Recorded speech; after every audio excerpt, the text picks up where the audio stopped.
بسم اللہ الرحمن الرحیم۔ السلام علیکم۔ پاکستان میں عام انتخابات کے تقریباً 2 ہفتے بعد ملک میں سیاسی غیر یقینی کی صورتحال بالآخر ختم ہو رہی ہے، کیونکہ نون لیگ اور پیپلز پارٹی دیگر جماعتوں کے ساتھ مل کر اتحاد حکومت بنانے کا فیصلہ کر لیا ہے۔ ان جماعتوں کے متوقع اتحادی حکومت کو جہاں PDM-2 کا نام دیا جا رہا ہے، وہیں اب مزید سوالات بھی پیدا ہو رہے ہیں کہ کیا یہ حکومت کامیابی سے چل سکے گی؟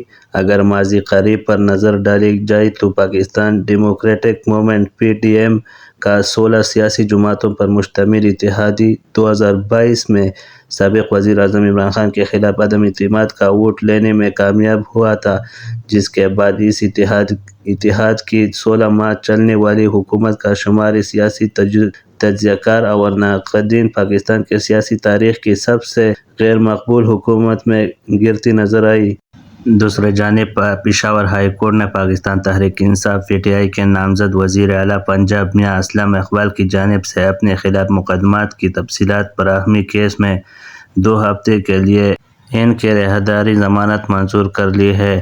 ڈان نیوز کے مطابق جسٹس اشتیاق ابراہیم جسٹس عتیق شاہ نے سماعت کی۔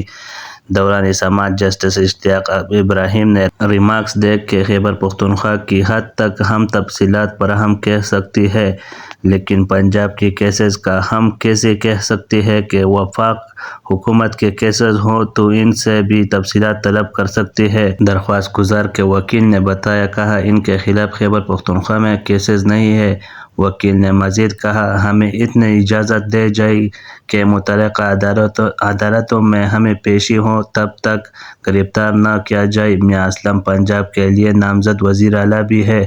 اس پر جسٹس عتیق شاہ نے ریمارکس دی، امید ہے، کہا یہ سابق وزیر اعلیٰ پنجاب عثمان بزدار نہیں بنے گی۔ وکیل نے کہا، میاں اسلم صاحب قابل سیاستدان ہیں، یہ بزدار کی طرح ہوں گی۔ جسٹس عتیق شاہ کا مزید کہنا تھا کہا یہ قابل انسان ہے، مگر بدقسمتی سے ان جیسا قابل انسان بھی عثمان بزدار کی کابینہ میں بیٹھا رہا۔ عدالت نے میاں اسلم اقبال کو 2 ہفتوں میں لاہور ہائی کورٹ میں پیش ہونے کا حکم دیتے ہوئے تب تک انہیں گرفتار نہ کرنے کے احکامات جاری کر دی۔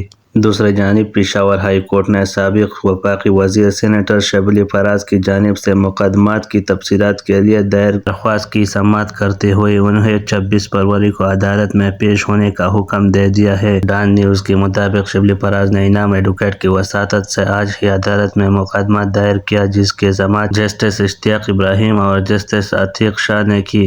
عدالت نے سینیٹر شبلی فراز کو 26 فروری کو عدالت میں پیش ہونے کا حکم دیتے ہوئے ریمارکس دے کہ 26 فروری تک شبلی فراز کو کسی بھی مقدمے میں گرفتار نہ کیا جائے۔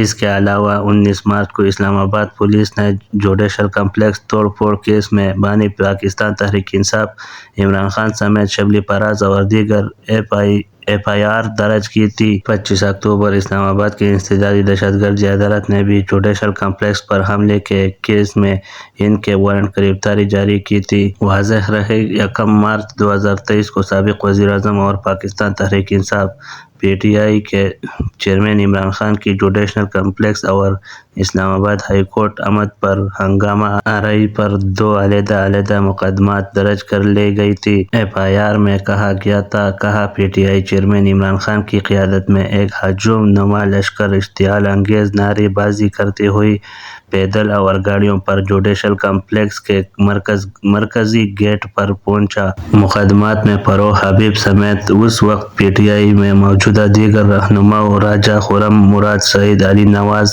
عامر کیانی، غلام سرور خان راجہ، بشارت شہزاد، وسیم شبلی فراز، کرنل عاصم، میجر طاہر صادق اور حماد ظاہر کے نام شامل کی گئی تھی۔ اسرائیلی فوج کی غزہ میں وحشیانہ بمباری جاری ہے، جس کے نتیجے میں مزید 103 فلسطینی شہید ہو گئے۔ ڈان نیوز کے مطابق اسرائیلی فوج نے رفح اور خان یونس میں اسپتالوں اور رہائشی علاقوں کو نشانہ بنایا۔ سپاہ فوج نے مختلف علاقوں میں صحافیوں پر بھی فائرنگ کی۔ واضح رہے کہ گزشتہ روز امریکہ نے غزہ میں جنگ بندی اور اسرائیلی جارحیت روکنے کے لیے اقوام متحدہ کی سلامتی کونسل میں پیش کی گئی قرارداد کو تیسری مرتبہ ویٹو کر دیا تھا، جس پر اتحادیوں نے امریکہ کو شدید تنقید کا نشانہ بنایا۔ خبر رسائی ایجنسی کے مطابق قرارداد پر ووٹ سے قبل امریکہ نے معاملے کے حل کے لیے ایک متبادل ڈرافٹ پیش کیا جس میں سیز فائر لفظ موجود تھا، لیکن فوری طور پر جنگ بندی کا کوئی ذکر نہیں کیا گیا۔